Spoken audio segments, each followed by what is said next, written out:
There is real tampering happening to Ole Miss as we speak.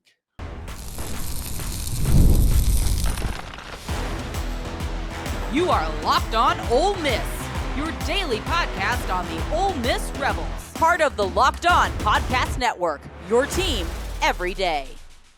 Welcome to the Locked On Ole Miss podcast, the most watched Ole Miss podcast around. I am your host, Steven Willis, a 10-year veteran member of the national media with Yahoo Sports and a former Ole Miss staff member. On today's show, we'll talk all about the Curt Cignetti popping off with the dumbest hot take in recent history after running from Virginia. But I will say that Tony Petitti is absolutely right when it comes to the playoff format, even if it is accidental.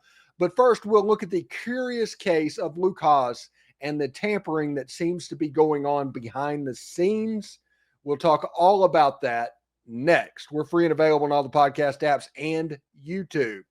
Shout out to Dusty and Joey Kozart, two everydayers from Nashville, Tennessee. Hope you are doing well, and thank you so much for watching. Thanks for making the Locked On Ole Miss podcast your first listen every day, and a special hello to the everydayers who make this show what it is. Do us a favor, like, subscribe, and comment to this video. It costs absolutely nothing, but helps keeps this free. And don't forget to check out a second listen on the network. Nearly every team, college or pro, is ready for you. And with the NFL getting ready to get started, it is going to be an excellent situation for you potentially. We'll see exactly how that goes. All right. So we start the story with the tampering that is seemingly going on right now to Ole Miss. And it started with the rumor on the message board that Luke Hasz broke his ankle, dislocated his ankle. Something happened to his lower leg. We're not going to hear anything from Lane Kiffin and Ole Miss likely until the start of camp, potentially. But the rumor is Luke Hasz is going to be out until roughly mid-season, okay? And Luke Hasz was expected to be at least a contributor in the tight end room, although with Daquan Wright in the room already, starting might be a bridge too far for Luke Hasz. So that is the information. Now, how did we find out about the injury to Luke Hasz? It wasn't Lane Kiffin, like I just said. It wasn't any message boards that broke it. It was from Dowell Loggains, the head coach of the Appalachian State Mountaineers, on a radio show in Little Rock, Arkansas. I'm being dead serious about all of this. Dowell Loggains revealed a Luke Hasz health update. It said, despite never playing a game under him, remember that, he never coached this player. Arkansas alum Dowell Loggains is one of the main ones who talked about highly touted tight end and brought highly touted tight end Luke Hasz to Fayetteville. Loggains served as the Razorbacks tight end coach under Sam Pittman during the 2021 and 22 season, winning the battle for the top 200 prospect over the likes of Alabama, Oklahoma, and many others. There is a relationship through recruiting, but there is a very thinly veiled relationship. You know members of the family. You know exactly who that uncle is that might be a decision maker with what's going on. Dowell Loggains knows who to talk to in that family with what's going on. And if you want to look at this, G5 teams tamper with P4 players just like P4 teams tamper with G5 players. The way they go about it is different. Power 5 teams are looking for good players. They attract them with money. They're constantly snooping around and treating the G5 like a minor league. It goes on, it happens. But the G5 is dependent on the Power 4 for depth-related pieces. The players that aren't really contributing, there aren't starters. They're looking for diamonds in the rough that they can come there, strike lightning with, and that player turns out to be a star, and they end up winning the Sun Belt or the Conference USA or the MAC. Those type players are the lifeblood of these lower-level G5 teams. That's how a team like UNLV could be so good a year ago. That's how Boise State could make a run in the Mountain West. Dowell Loggains in Appalachian State. He just took the head coaching job in January. He is a former tight end guy. He used the tight end frequently at South Carolina when he was the offensive coordinator. If Appalachian State has a problem at the tight end position, they are obviously looking for candidates in the very near future that can fill that role. Luke Hasz fits that bill. He is somebody that has injured his ankle. We don't know exactly how long it's going to be or how long he's going to be out, but the odds are that Lane Kiffin and Charlie Weis Jr. and everybody attached to the offense are making plans other than Luke Hasz at this point. Daquan Wright, nobody thought he was going to be demoted anyway. He started over Caden Prieskorn a year ago. Obviously, he fits the bill. They recruited Trace Bruckler out of New Mexico, and everybody has said in the offseason he's looked pretty good. And then you have Caleb Odom, who is one of those players that plays out wide but has a tight end body, and what's going on. This is the perfect type athlete to try and tamper with and get to Appalachian State. Luke Hasz is a former top 200 player that has been a little bit injury prone. So Dowell Loggains is going on the radio and talking and letting that known and getting the name out that he's interested, that he genuinely cares about the prospect. I feel bad about the surgery, but the reality of this is it was not his place to release that he had a surgery. Absolutely not, other than by performatively letting Luke Hasz know that he's interested if and when he gets into the transfer portal in December. And that is because Dowell Loggains probably heard from an uncle or a player that maybe Hasz isn't happy or he has concerns about what's going on. Maybe the playing time isn't going to be as high as he thought. So he reached out. He told an uncle, just in confidence, just every 18-year-old kid, at 19-year-old kid, 20-year-old kid will complain about a situation from now and then. That uncle, that handler may have reached out to Dowell Loggains through a prior relationship, and that provided this moment for him to say, hey, we're interested. Because that's what this was all about. Him saying, yes, we are interested. And I am never going to complain about tampering. Never. Not even a little bit. We just need to be honest about what's going on. If you're going to complain about the Portal King and Lane Kiffin whenever he picks up transfer portal additions from your school, you also have to admit whenever you're going after players at his school for whatever reason. I think Lane Kiffin, it'll be interesting to see if Ole Miss picks up a transfer from Appalachian State after this. Whenever it goes into it, it'll be interesting to see in the December transfer portal window if a transfer from Appalachian State ends up at Ole Miss. I'm going to be watching that.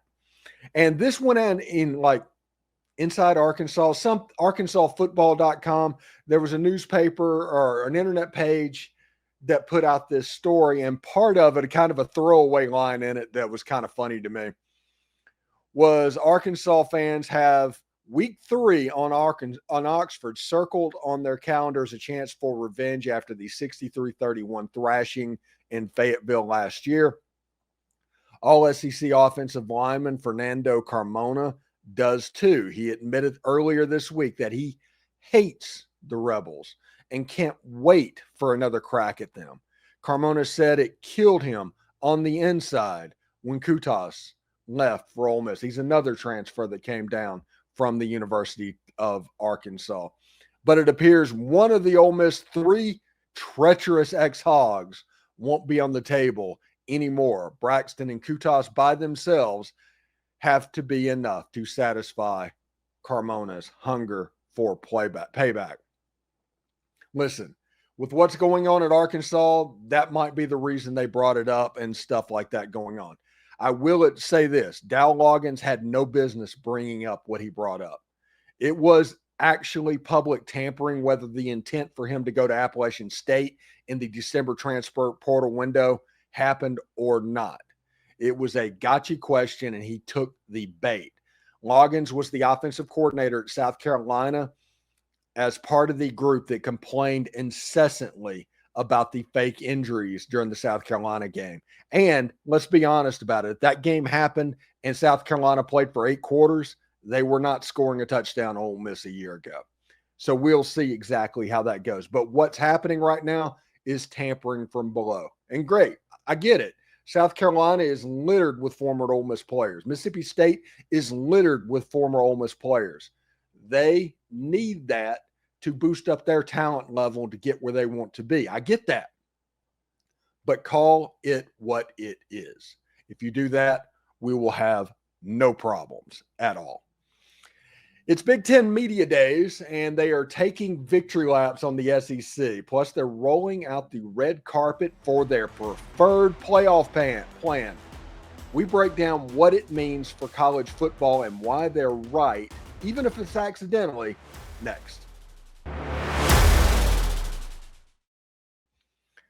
Summer sports are in full swing, and whether you're all about the baseball under the lights or golf on the green or high-stakes soccer action, FanDuel is the best way to make every game even more exciting. You're already following the action, so why not make it just a little bit more thrilling? And with FanDuel, you can get in on the game while your friends are getting sunburned at the beach. I've been using FanDuel to track all of my favorite matchups, and the app keeps it fresh with new daily promotions and fun ways to bet.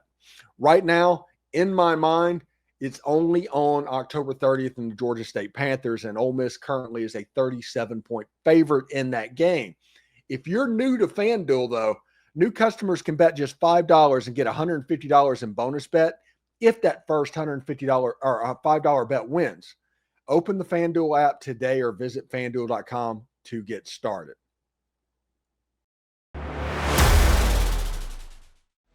So Big Ten Media Days are happening in, I think, Las Vegas or somewhere like that, someplace weird that it doesn't belong, but that's just my age more than anything else. So the playoff plan that the Big Ten is proposing is getting a ton of run. That is the 4-4-2-2-1-3. That's the Big Ten model. Also, there is a 4-4, 2.5, 2.5, 2-1 model that Joel Klatt has put out, and I've seen a 4-4-3-3, 1-1 model that is floating around. No matter how they decide to go about it, that is probably the right model. And there's going to be some pushback on my account on that. I understand that. And they talk about the 5-11 model or just the best 16 teams, a whole bunch of stuff that is really good on paper. Because I'll admit, the best 16 teams, the best plan. No chance of that happening. Nobody's going to go from that. So that's the reason everybody has shifted over to the 5-11 model with 11 at-large bids. That would be the perfect thing. Listen, NIL, whenever the whenever the O'Bannon case got signed or whatever, players were able to capitalize on their name, image, and likeness. And college athletes were finally going to be able to do commercials, and everybody talked about the wholesomeness that happened. What actually happened is pay-for-play made a full-throated entrance into college football, basketball, and the other sports. My point is, what is on paper might sound right, but that's not the way it's going to go. In a 5-11 model, the conference championship games would continue to mean less and less. That game would be nothing to the point where you're opting out of that game. That would absolutely happen. A conference championship doesn't matter in the age of the playoff, meaning everything.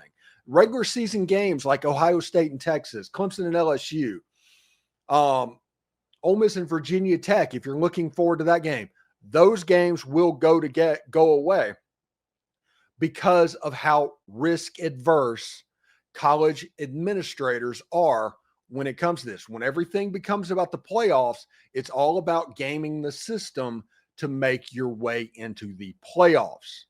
The way that you get around that and the way that you make it is by making a system that through gaming is going to withstand what's going on. The regular season, the college championship games, all of that will be protected because the conferences are going to decide who goes to the playoffs, not a committee in a smoke-filled room in Dallas, Texas.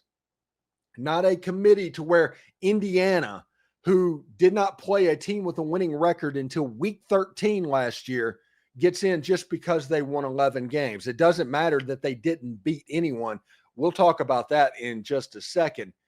There's other teams that are going to follow that model to the point where 9 Big Ten teams this season have dropped their Power 4 opponent for an FCS opponent, for SEC scheduling. Like I said, we're going to get to that in just a second.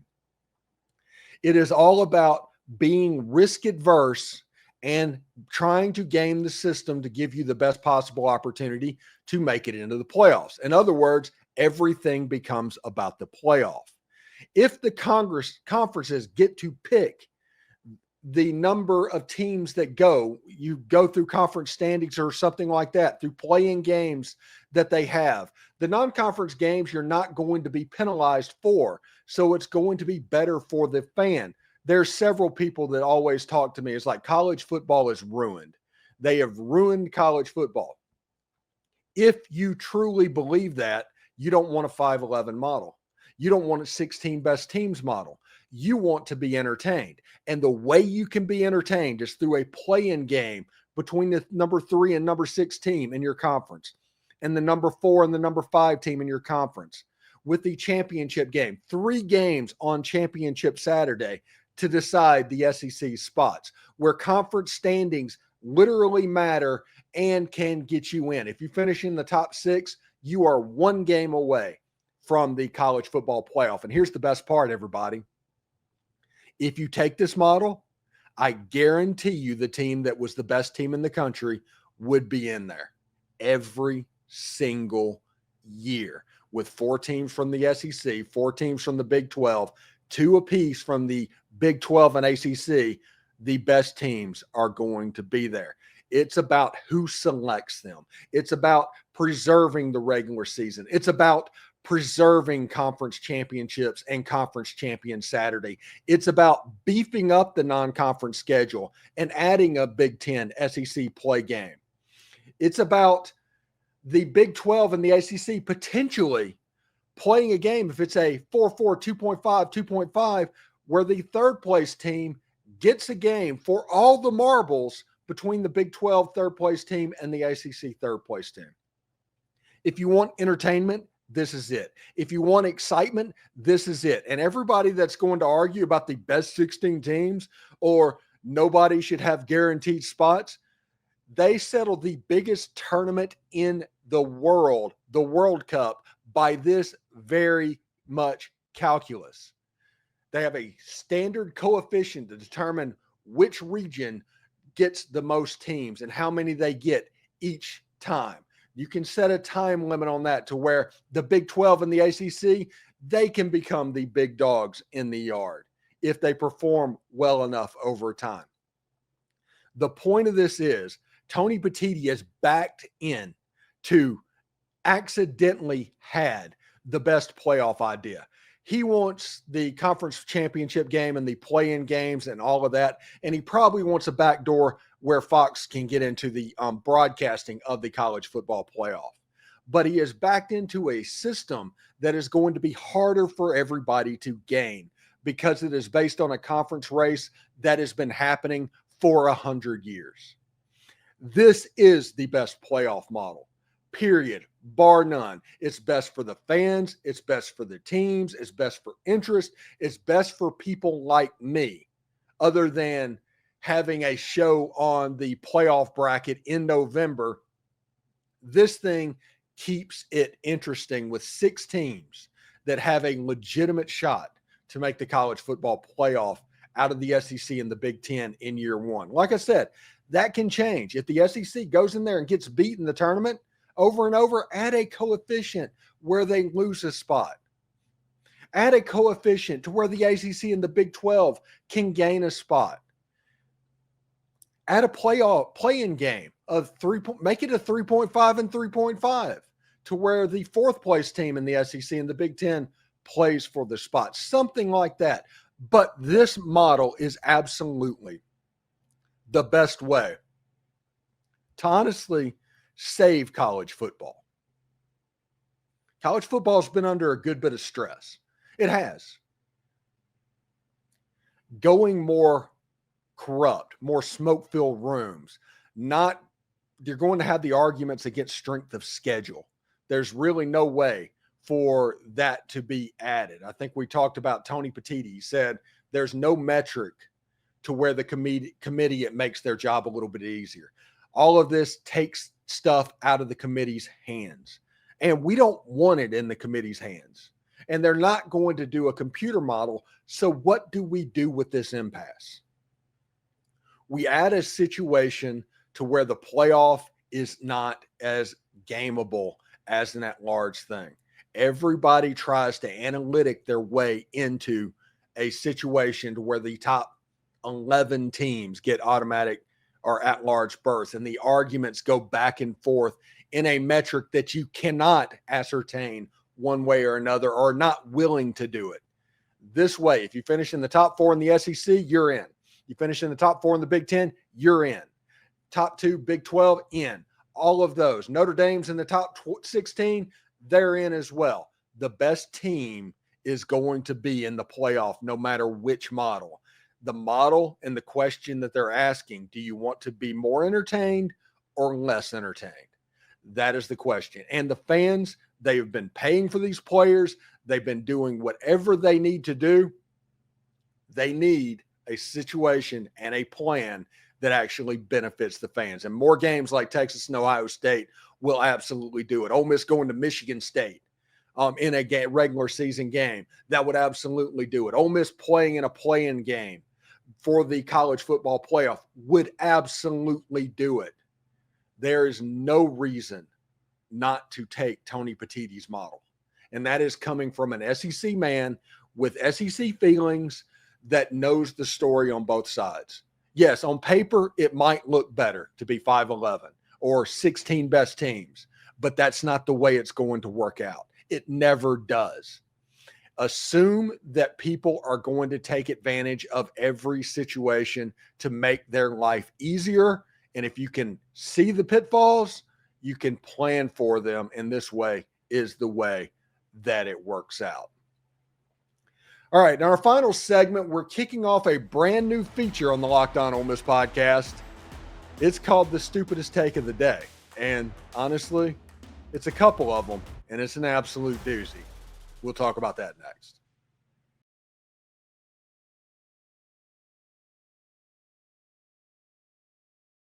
Listen, we talk about this on tonight's SEC Squad show. The Big Ten's having their media days in Las Vegas, and Curt Cignetti had the dumbest take I've potentially ever heard. Rhett Lashlee had one close, but it wasn't quite as bad. And what I'm talking about is this. Indiana head coach Curt Cignetti takes a shot at the SEC in defense of a canceled non-conference series with Virginia. He says, we figured out we would adopt an SEC scheduling philosophy. And I do not know how the Big Ten gaslighted everybody into thinking their very uneven conference matches up in the same way, to where if Ole Miss played a 9-game conference season, that'd probably benefit the Big Ten. And maybe that's the way they did it. The reason they did it, because the SEC playing 9 games, it would be a much more difficult path in there. Indiana a year ago did not play a team with a winning record until they lost to Ohio State. Indiana was a good team. I'm not saying they didn't necessarily belong in the playoff. I'm not saying that. I'm saying that metrically it doesn't add up. 9 Big Ten games are worth less than 8 SEC games. Just does. There will be a situation on Ole Miss's schedule to where they play against LSU, at Georgia, at Oklahoma, South Carolina. That is 4 ranked games within about 6 weeks or something like that. That situation doesn't necessarily exist in the Big Ten. You have your Rutgers, you have your Northwesterns, you have your Michigan States, your Minnesotas, your Iowas, the players that aren't quite ready for prime time in college football are available. That's the meat of the Big Ten Conference. And Curt Cignetti saying this is ridiculous. He canceled a series with Virginia. On the flip side, Wake Forest, also an Atlantic Coast Conference member, paid $1 million to get out of a series with Ole Miss because Ole Miss was playing basically a different sport than they were. It was a beatdown. It was a drubbing. It was an absolute mismatch. So it's not what it looks like and how they're gaslighting this. Curt Cignetti has one of the most asinine takes that I can remember, other than the fact that I think right before he got blown out by Notre Dame in the playoffs last year. It's kind of funny anyway. Indiana, I think, is the worst record-wise Power 4 team in history. So they are literally the worst team historically in the Big Ten. So we'll see if their schedule gets a little bit better, if Oregon and Penn State and all those guys end up on the schedule. We'll see how it goes. But if they get one of those lucky break schedules like they had a year ago, they're probably going to do all right, but they're not going to be very good, in my opinion. Now, the other quote of the day was from the ACC media days, and that was Rhett Lashlee, that said, since 1964, only 6 SEC teams have won the national championship. That's what I call a top-heavy conference. He called that top-heavy. Now, this is what I need to point out on this. And go search for Chris Marler on X. He's the Locked On Gamecocks host. He's really good at finding up facts, and he loves arguing with the Big Ten folks. But let's just go. 1964. Ole Miss won it in 1963, the SEC. They won the national championship in 1960 and 1962, and Arkansas is in there winning a national title as well. It's a factually disingenuous argument, but it's kind of to be expected. But still, it's better than every other conference, period. Better than every single other conference is still the 6. So if it's the top-heavy conference, what are the other ones? More top-heavy? So there's some ridiculous takes going around the media days this week at ACC and Big Ten media days. Enjoy the show. I kind of wish SEC media days was as newsworthy and as quip and all of that. It was kind of a boring SEC media days. I wish it was like the Big Ten media days. They're all taking shots. So we will see exactly how those go. But Curt Cignetti, you had the dumbest take of the day. Seriously, congratulations. Thank you for making Locked On Ole Miss your go-to source for Ole Miss sports. We pride ourselves in offering the most comprehensive perspectives, which is why we are the front door of Ole Miss. If you don't believe me, go to Google and search Ole Miss. We're all over it. Don't forget to subscribe, like, and comment. It helps the show and keeps this totally free. Your support is everything to us. For your second listen, check out the Portal Show. Brian Smith has the latest rumors, portal entries, and signings. Be the most informed fan on all of the rapid changes around college football's landscape. Find the Portal on YouTube or wherever you listen to podcasts. Hotty toddy, everybody. And remember, analytics is just the old English word that means bad football. We'll see you tomorrow.